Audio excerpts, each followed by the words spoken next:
Saber Comum, uma iniciativa conjunta de educação à distância e divulgação científica das instituições públicas de ensino superior e pesquisa do Rio de Janeiro. O tempo atual é marcado por uma intensa atividade dos seres humanos sobre a natureza. A mudança climática neste período é um sintoma de que os recursos naturais são limitados. Nesse cenário de crises ambientais, um antídoto capaz de minimizar o avanço desses danos é a sustentabilidade, que incorpora o diálogo de diferentes comunidades e visões de mundo.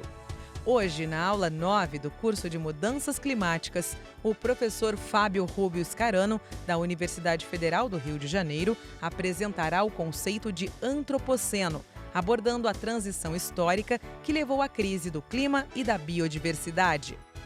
Mudanças climáticas. Na aula de hoje, antropoceno e seu antídoto à sustentabilidade.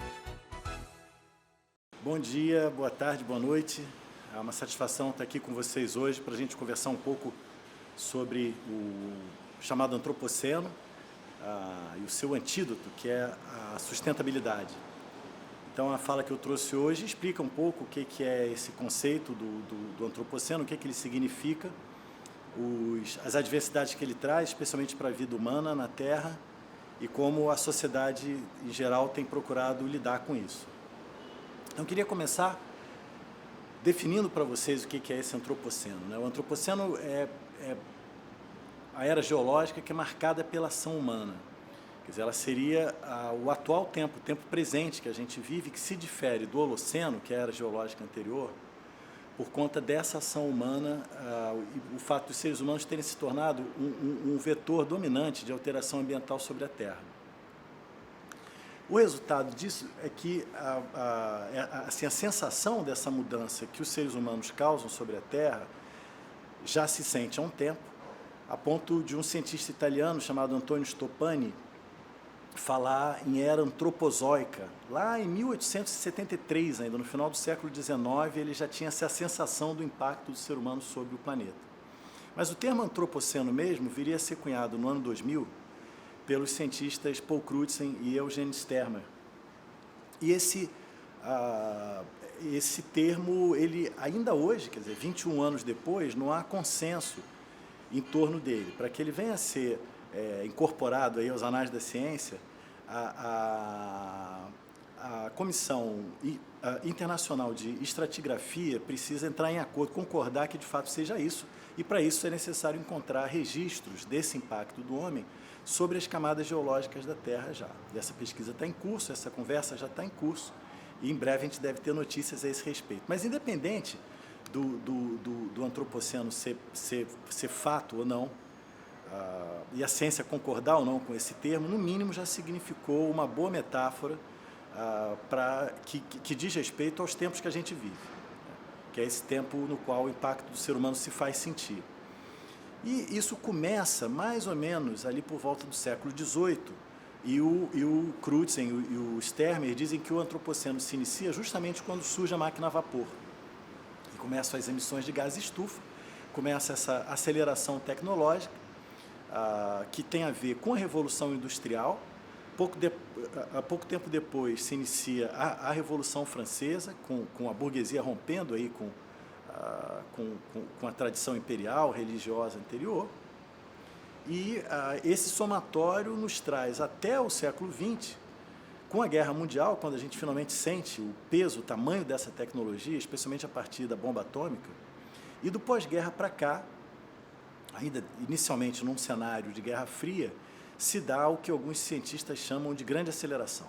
A grande aceleração é esse tempo no qual a tecnologia realmente avançou muito, por conta da ciência, que também avançou, e muito dessa tecnologia se voltou, portanto se volta até hoje, para a gente transformar a natureza em bens e riqueza para as pessoas. Só que a gente sabe que não é exatamente assim, ou pelo menos essa riqueza não é justamente distribuída, não é igualmente distribuída.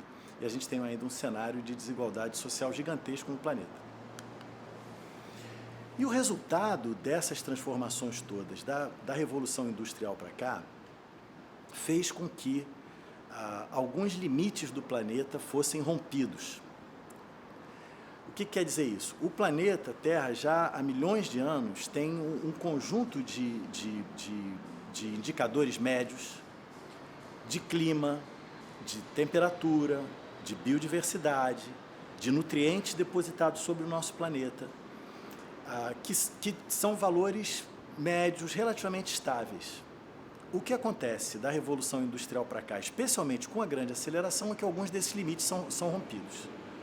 Mais claramente, 3 deles. O primeiro é o da biodiversidade, e esse é um limite que a gente rompeu muito, né, com ele. A gente hoje atravessa a 6ª onda de extinção de espécies, sendo que é a primeira causada por uma única espécie, a nossa, no caso. Então, a nossa espécie, a espécie humana, é o grande vetor de extinção de outras espécies, a ponto de hoje a gente ter 1 bilhão de espécies ameaçadas no planeta. 1 bilhão. Isso significa mais ou menos que em cada 4 espécies, uma hoje corre ameaça.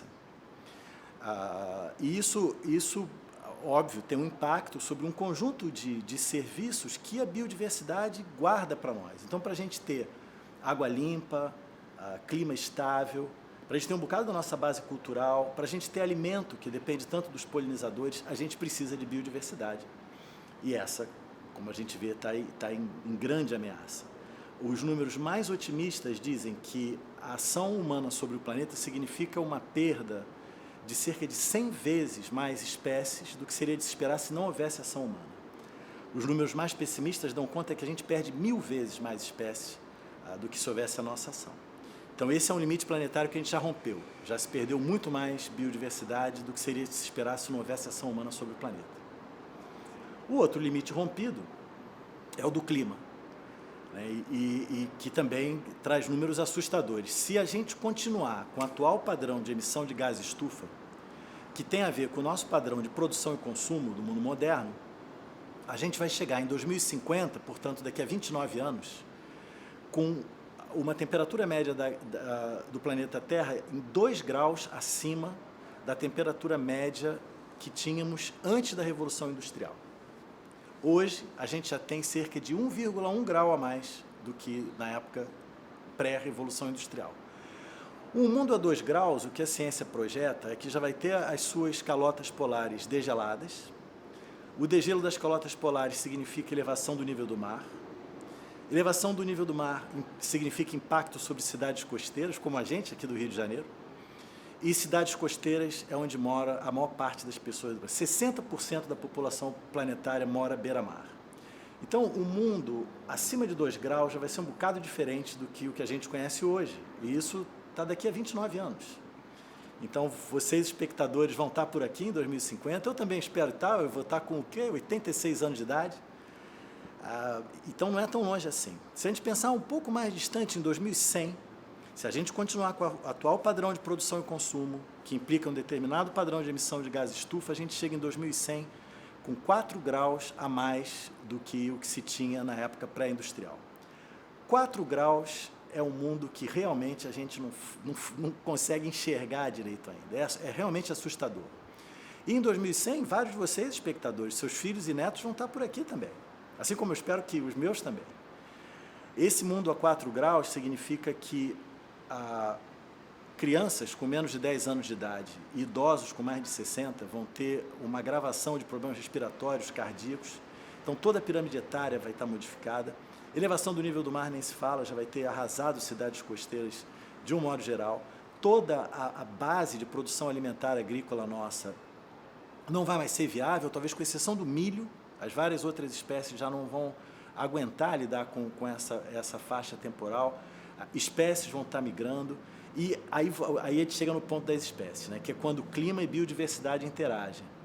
Então, a perda da biodiversidade, o desmatamento, especialmente no caso aqui da América do Sul, óbvio que toda a produção industrial, emissão de gás estufa, carro, mas aqui na América do Sul, especialmente no Brasil, o desmatamento ainda é um dos principais emissores de gás estufa. Então, você retira a biodiversidade, isso tem um impacto sobre o clima, e o impacto sobre o clima se volta contra a biodiversidade novamente. Então, o que se projeta para 2080, e nota que isso é entre 2050 e 2100, então, a essa altura, talvez a gente esteja com alguma coisa em torno de 3 graus a mais em relação à era pré-industrial. O que se projeta para esse momento é que 25% das espécies que nós temos hoje no Brasil, que já estão passando por um processo de extinção, a gente vai ter mais 25% de espécies extintas até lá. Várias dessas espécies, como eu falei, são a base para a nossa alimentação, são a base da nossa cultura. E mais, com a perda de biodiversidade causada por esse desmatamento que gera a emissão de gases de estufa, a gente começa a entrar no risco de zoonoses, que são doenças causadas a partir de animais esses que estão perdendo os sistemas onde vivem. Então, esses dois limites planetários da biodiversidade e do clima já são sérios o bastante, mas além desse tem um outro limite que a gente já rompeu, que é o da deposição de nitrogênio. Então, a gente hoje tem um excesso de nitrogênio deposto sobre a terra e sobre o mar, que tem uma série de implicações para o crescimento das plantas, para a vida das espécies de um modo geral. A pergunta é, em nome de que se faz isso? Né? Para que a gente tem esse impacto tão grande sobre o planeta? E quando a gente olha recentemente na história do Brasil, a gente não precisa ir muito longe, a gente pode pensar, bom, mineração, a gente vai precisar sempre aí de minério para fazer os nossos aparelhos eletrônicos, a gente precisa de ferro, a gente precisa de alumínio, a gente precisa de agricultura para produzir alimento, a gente precisa de pesca, a gente precisa retirar petróleo, mas até quando e até que ponto de fato a gente precisa fazer isso tudo? E isso vem sendo feito em nome do capital. E o que se diria é que esse capital é importante porque vai ajudar as pessoas a viverem melhor, mas quando a gente percebe hoje que cerca de 60% do capital do planeta está concentrado nas mãos de menos de 1% das pessoas, e em nome de que isso? Né? Então, a mineração é importante. Em 2015 e 2019, a gente viu os rompimentos de barragem de mineração em Minas Gerais, em Mariana, Brumadinho, com morte de pessoas, mudança inteira na vida dessas pessoas. Em nome de quê? Para que isso? A gente viu manchas de óleo no litoral nordestino em 2019, a gente viu esses incêndios na Amazônia e no Pantanal. E para quê? Isso reduziu em alguma coisa a pobreza no Brasil? Isso reduziu em alguma coisa a desigualdade social? Então tem um sério problema com esse nosso antropoceno. E isso, bom, em nome do capital. Então isso leva alguns a falarem que o nome antropoceno não é um nome justo, porque o que vem sendo causado sobre o planeta não é culpa do antropos como um todo, porque tem uma série de pessoas no mundo, e a gente pode imaginar povos originários, indígenas, da matriz africana, da matriz asiática, aqui em diferentes partes do mundo, que não tem esse estilo de vida. Esse estilo calcado no capital é próprio da modernidade, é próprio desse período, especialmente da Revolução Industrial e Revolução Francesa para cá. Então, já que não são todos os humanos, não é todo antropos que causa isso, alguns chamam esse nosso tempo, não de antropoceno, mas de capitaloceno. E essa coisa do capital e a modernidade, ela significou que o ser humano, ele de uma certa maneira, ele dessacralizou a natureza e as pessoas. A gente transformou a natureza e as pessoas em commodities. E principalmente a gente esqueceu que o ser humano faz parte da natureza também. A gente ficou com uma impressão de controle, como se a gente tivesse absoluto controle sobre a natureza. Coisa que não temos. A gente esqueceu Platão, que dizia que natureza, ele definia a natureza como sendo tudo aquilo sobre o que a gente não tem controle. E os senhores desse capital, os donos desse capital, em última análise, são exploradores de bens comuns e interesse próprio, quando a gente vê uma concentração de capital na mão de tão poucos. E isso faz com que se pense em formas alternativas a essa moderna e do capital. E é sobre isso um pouco que a gente vai falar a partir desse ponto. Mas, antes de entrar nisso, vamos voltar um pouquinho no tema da saúde, né? Que eu mencionei há pouco a pandemia, e diante dessa fase que a gente está atravessando, eu achei que valeria a pena a gente falar um pouco mais sobre isso. Tem um estudo, vê como é que são as coisas, tem um estudo científico de 2012, coordenado por um pesquisador chamado Morse, que ele aponta o que ele chamava de hotspots de emergência de doenças infecciosas. 2012. Esses pontos quentes de emergência dessas doenças são locais no mundo que são densamente povoados, que têm alta intensidade de atividade humana e que têm elevada biodiversidade. Então, no mapa dele, ele mostra alguns pontos em vermelho, que são esses tais hotspots. Um desses pontos é a China, especialmente a região de Wuhan, onde veio a estourar aí a pandemia. E quando a gente olha aqui para o nosso país, a gente também tem um hotspot gigantesco aqui, que é justamente o bioma Mata Atlântica.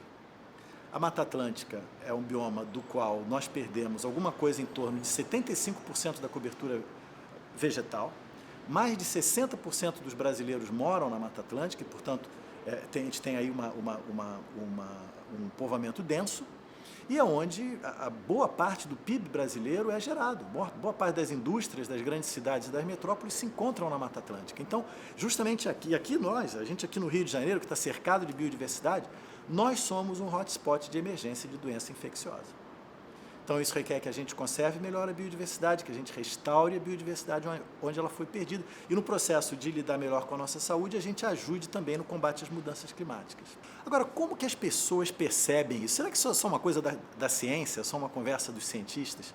As pessoas, de um modo geral, percebem isso? E tem um estudo da Universidade de Chapman, na Califórnia, eles fazem isso todo ano, vale a pena vocês acompanharem pela internet. Eles estudam ano a ano, isso nos Estados Unidos, os 10 maiores medos de cada ano.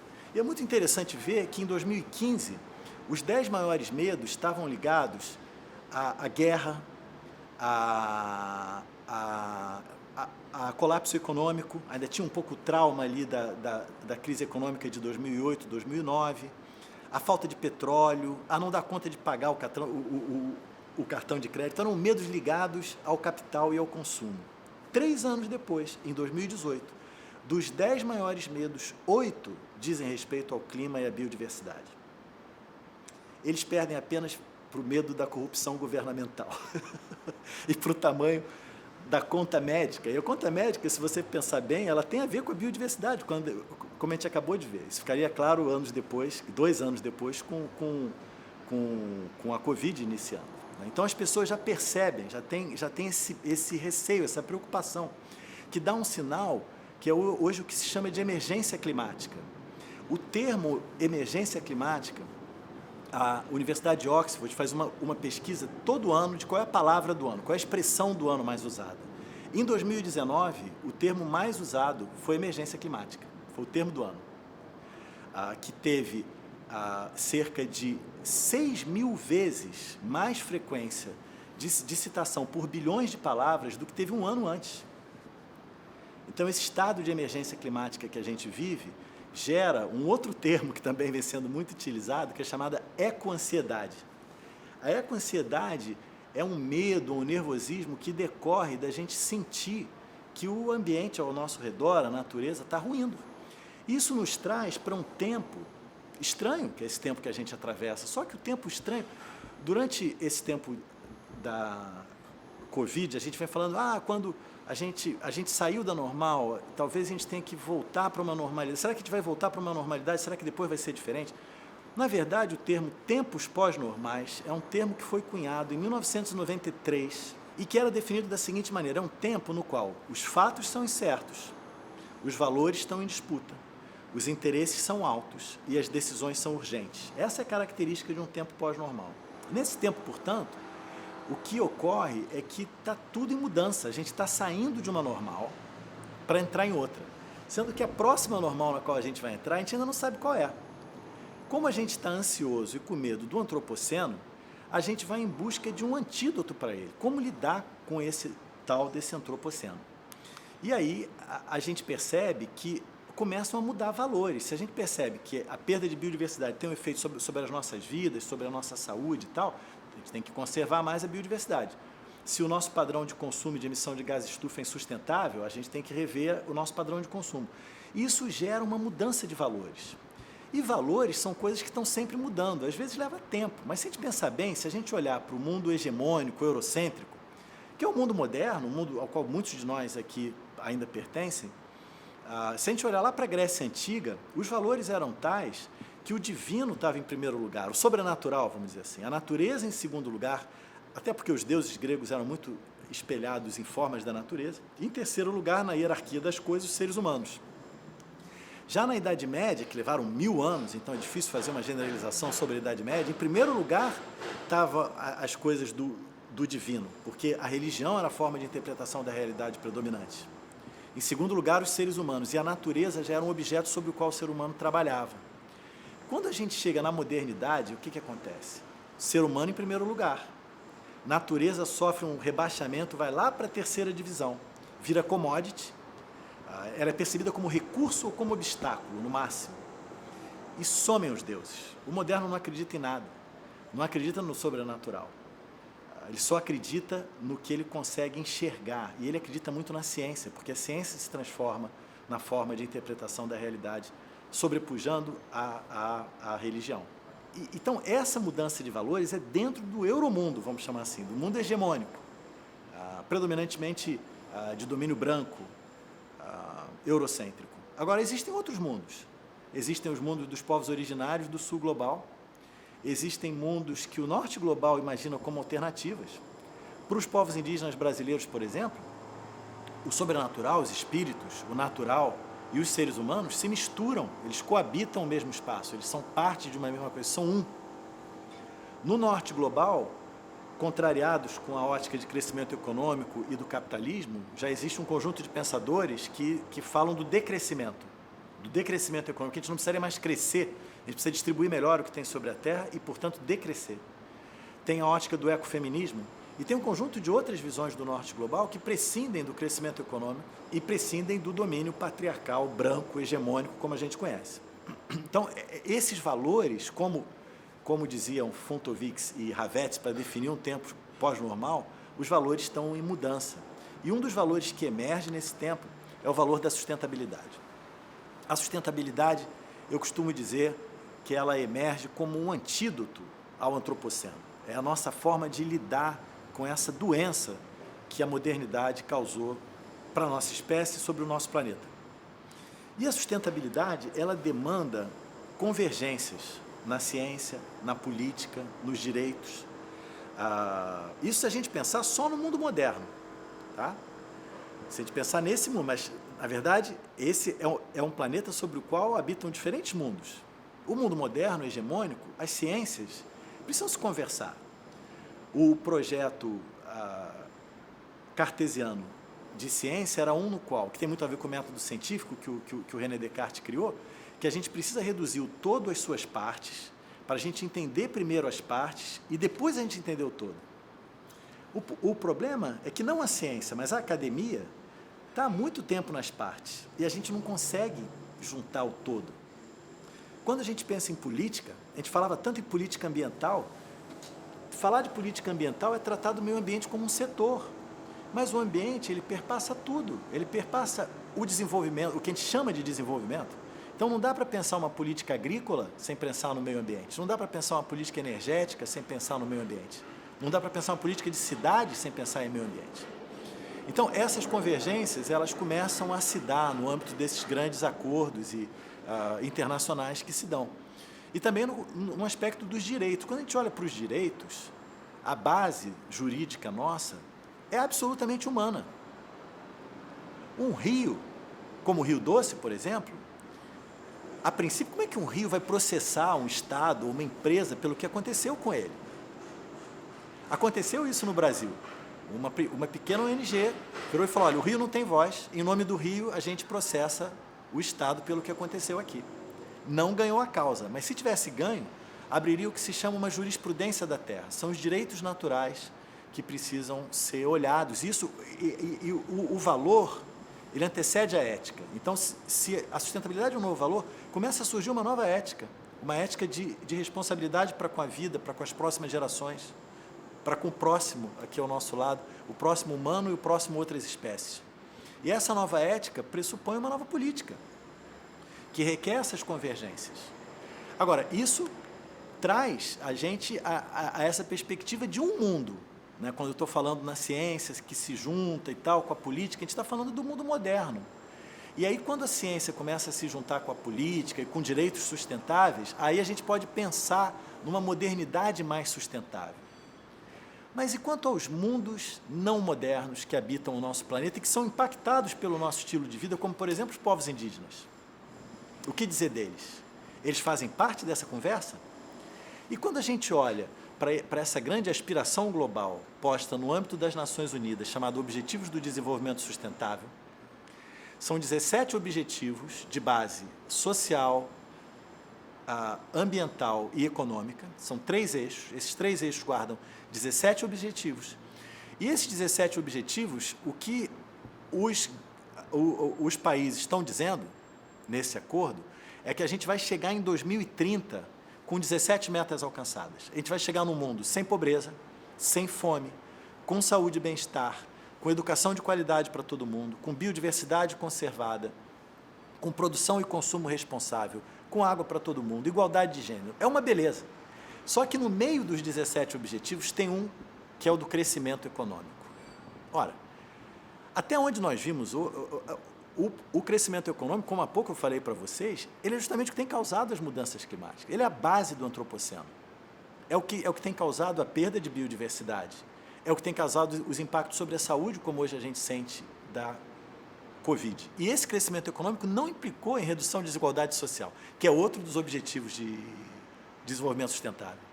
Então, esse objetivo 8, o de crescimento econômico, o que um indígena acharia dele?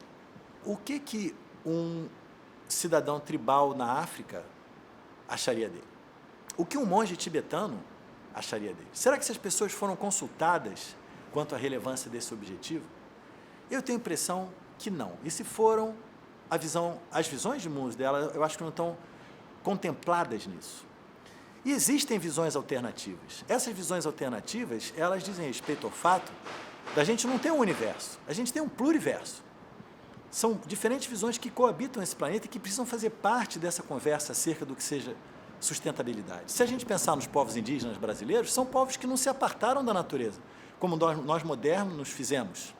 Então, nós modernos, que estamos distantes da natureza, a gente precisa conversar com essas pessoas para entender, escuta, como é que a gente volta? A gente precisa se reintegrar à natureza. Não, a gente sempre vai ser a natureza, mas a gente acha que a gente não é. O próprio termo natureza ganhou essa outra conotação. A gente fala sobre natureza como se a gente estivesse falando de uma outra coisa, do outro. Mas nós somos natureza também.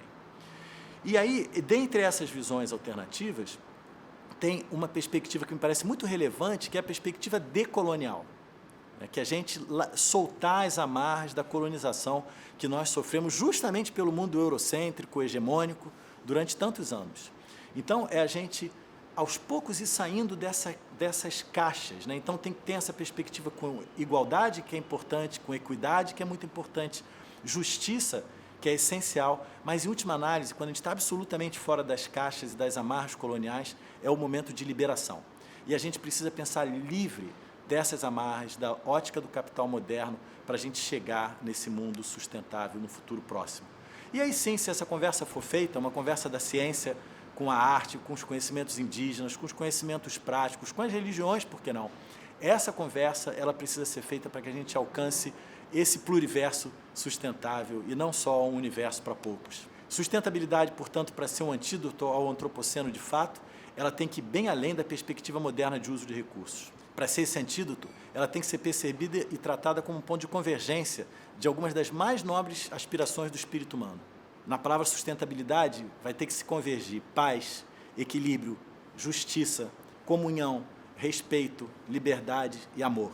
E isso requer diálogo, diálogos sustentáveis. Esses diálogos na perspectiva não de uma política ambiental, não de uma política da natureza, mas, como diz o filósofo francês Bruno Latour, uma política de Gaia. Gaia nesse sentido de que está todo mundo nesse mesmo barco planetário, está tudo integrado, é tudo uma coisa só, a gente é parte do todo, a gente não tem controle sobre o todo. De um modo geral, todos os gêneros, todas as vozes, todas as idades, todas as espécies, todos os espíritos e todos os outros precisam estar conversando para a gente alcançar essa dita sustentabilidade e se livrar dos males do antropoceno. Muito obrigado e bons estudos aí para vocês todos e saúde. Na aula de hoje, vimos a necessidade da efetivação de um pacto global de sustentabilidade em conformidade com a preservação da biodiversidade. A partir de uma cooperação responsável, esse movimento se torna cada dia mais necessário e urgente, a fim de atenuar os impactos e evitar cenários ainda mais alarmantes que colocam em xeque a nossa existência e a de gerações futuras. Na próxima aula da nossa disciplina, falaremos sobre biodiversidade. Até lá!